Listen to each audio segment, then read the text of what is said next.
we can't tell them how to spend their money or when to spend it, Right. or slow it down or stop it. What we're doing is we're forecasting forward, the largest account, which is the general fund, and when it's going to run out of money. And basically, I'm using my position as treasurer as a bully pulpit to get their attention. You've got a fiscal crisis looming. And in fact, for the first time since the Great Depression, we're looking at having to actually borrow money on a daily basis just to pay bills. Wow. Yeah. What's the solution? Well, you can't spend more than you make. Yeah, I mean, same as people, right? Yeah, it's no different whether you're a government or corporation or an individual. You can't ignore your bills forever. Eventually, they start to catch up with you. And, over the last 2 years, as revenues dropped, expenses went up. They actually grew operating liabilities by 10.5% 2 years ago and over 6.5% this year. When revenues were dropping, 9% 2 years ago and 11.5%. You can't do that. Now you're looking at, we have the worst budget situation in the nation. Really? Not only is it the worst in our history, it's the worst in the nation. Amazingly, California doesn't have it as bad. They got more zeros on their problem. Right.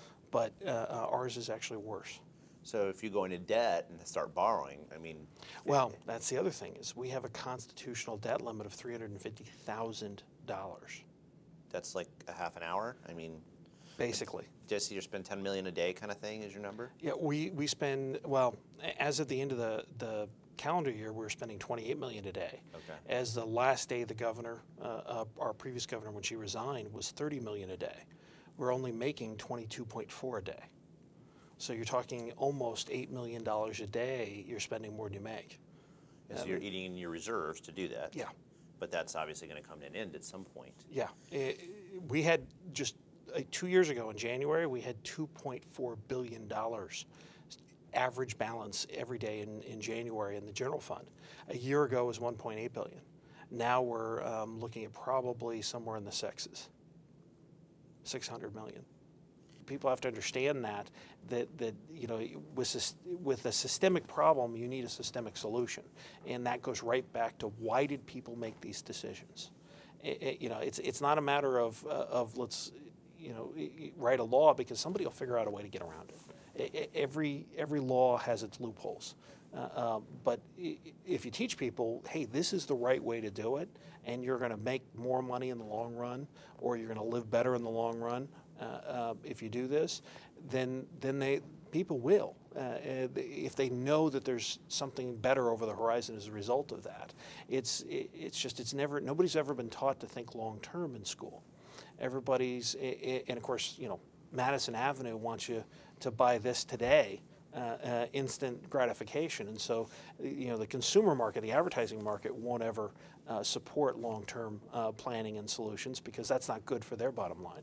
They're worried about the next fiscal quarter, not the next 10 years. So considering how important financial education is, just for all these reasons you were talking about, considering the importance of that and how that has a bearing on every single consumer, I mean, as they go in the world, doesn't matter if you're young or old, doesn't matter if you're making a little money or a lot of money, doesn't matter if you go get your high school diploma, you go to undergrad, law school, med school, it's so important.